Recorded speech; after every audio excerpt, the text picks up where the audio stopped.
tips on voice acting. Starting voice acting professionally is difficult. There are websites you can do to get experience in voice acting, get your name some credits.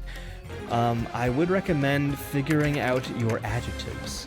A lot of voice actors have a small, like, one-liner, they say, of a bunch of different adjectives they use to describe the voices they can do. Like energetic, or villain voices, sexy voices, you know, these kind of things. So people who want to potentially hire you kind of have an idea of what kind of voices you do before they audition you. You can kind of do other stuff too, like there's different kinds of sexy voices. I'm gonna mute my background music real quick so you can hear this.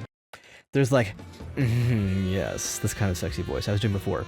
But there's also like, yeah, this kind of sexy voice, where you're a little more growly and in your throat more and wanting to elicit some emotion from your audience. One thing is really important is knowing the character, or at least making the character in your head, making them real to act the character, and then kind of like making the voice to go around their experience, right? It's a big thing, and a lot of people don't do it, or in depth enough. When you receive stuff from a company to audition for their character, oftentimes all you have is like a little paragraph to work with. Sometimes they'll give you a full character profile, but it's not often. But you have to be able to piece out of that small paragraph a bunch of personality traits of this character, and then they'll tell you to adjust things. Like, you know, they'll be like, can you do it brighter? Or can you add more gruffness to it? He's a bit older, or like he's had like a throat injury. So, or like you have to figure out things to yourself though, like, you know, if he's been jumping around, he's tired, put tiredness in the voice, you know? Going back to sexy voice. If I'm here, but I'm also tired now, I'm here. I'm a little more breathy. And why did you make me chase you like this? Looks like someone needs to be punished. Like at that level, right? There's so many voices you can do though. Like I do have like a stern guy voice and like the silent older brother voice. Doesn't talk a lot. But also you have guys like, I've got energy in my voice right now. Or like my Danganronpa one where I have to play like the crazy guy where I'm like, yeah, all this stuff right here in my voice. So, you know, the voice acting changes depending on like what the character needs. So, and send your friends here to help us to get to 1K followers. He's so close. Thank you. I mean, I appreciate it. But also, like, you don't have to. I have to release a cover if you do that.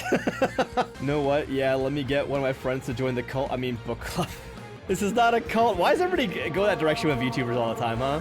A cult of what? I just encourage you all to read and love yourselves and, like, you know, improve the skills you have, because even if they're not monetizable, your skills are important for your growth as a person. So, like, I've got a bunch of collab games actually that I want to play. I would love to, but I've also got like a ton of collabs, and so I don't want to like fill up my entire like stream schedule with collabs, because I want to do things with you guys, like us, you know, alone, right?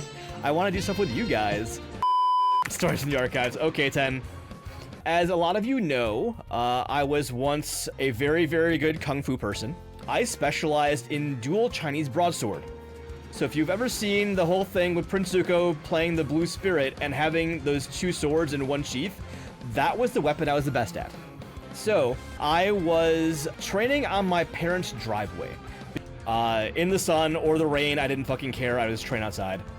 I was doing a bunch of like sword spin maneuvers, okay?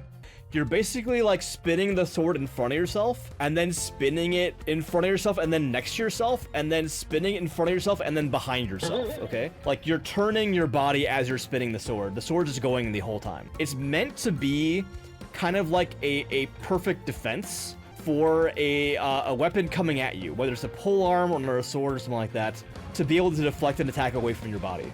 I was whipping around my body really, really, really fast, and I felt like a dull thud on my leg a little bit, but not really, and I kept going, and I was fine. So I finished training. I think it was like an hour I was training out there in like the hot sun, right? It was like a long time. And I go back to my bedroom, I sit down on my bed, and then I got up from my bed, and it looked like a fucking crime scene. I literally, like, had somehow cut myself with a sword. Didn't feel it or know that it happened.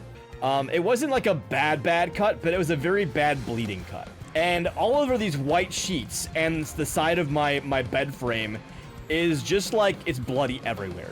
I get up, I look like I have had a period on my bed and didn't have a tampon, like that level. Yeah, when speed cuts, a lot of times super fast cuts don't register. Exactly that. Didn't register at all. I didn't realize it at all. But I learned to pay attention to that from then on. Yeah, like I engaged a couple of kiddos in a sparring match. They were trained. I'm not. They had me flanked, still kicked their asses. That's kind of funny, CJ. Though I also have to mention though that some people that are trained in martial arts have gotten trained at like McDojos, if you know what I mean. Like they're trained to like get belts and not very well on how to actually fight. So like there's certain ways to figure out who actually was trained well, and it's usually the guys that aren't in competitions.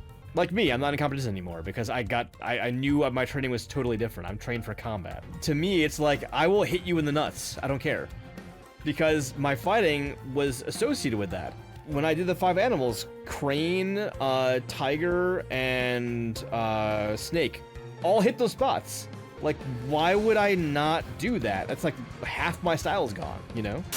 Why is 69 afraid of 70? Because they once had a fight in 71. Oh my god. Really? Really? That is the rudest elf. Fuck, oh my god. The chat is now all puns, you guys. When I came out as non-binary, she became transparent. Oh my god. Oh, that is golden and you loved it. 10, what about me says that I love dad jokes. Why you guys like this? Why? Y'all know I love you a lot, right? But what the actual fuck? I love seasoning a wok. It's not just seasoning though, Slyant. Bluing a wok is the metallurgy portion, pre-seasoning basically. It's making sure the wok has no impurities on the surface. Here, let me see if I can actually pull the video of this. Buddy Magnus Booner. Yeah, Magnus Booner. Oh, he's got the actual fucking thing. Let's go. It's down enough, so I got my buddy's wok. It's all cool. scrubbed up, ready to go. That's the correct way of doing it. Safety first.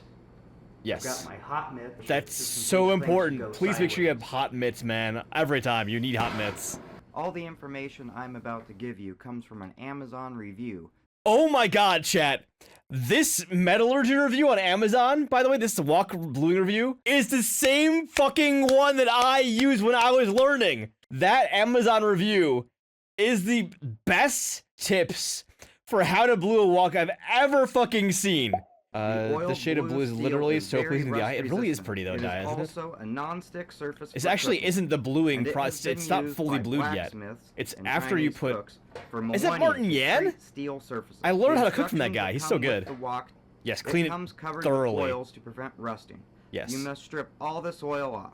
Just wash it with soap and water. Not even a little bit can be left, chat. Not even a little bit of it can be left. You'll get like bubbles and weird shit, and it won't work right. Didn't he also say, don't forget your heat mittens? And he's not fucking wearing them right now? Bro, what are you doing, man? Like, you were gonna hurt yourself. Like, didn't he stop us in the beginning? Like, look at these mitts. Look at these mitts I'm definitely not gonna wear. Yeah, it's for real, man. Like, why bother even mentioning them then? Like, bro? This requires very hot gas flame. Use a 12,000. His hand position's so bad with no mitts. Gonna burn himself. Yeah, on that metal bar right the fuck over there. Bro, what are you doing? I'm getting like anxiety looking at him trying to do this bluing of his hand there. Why his hand so? I don't know. He's crazy.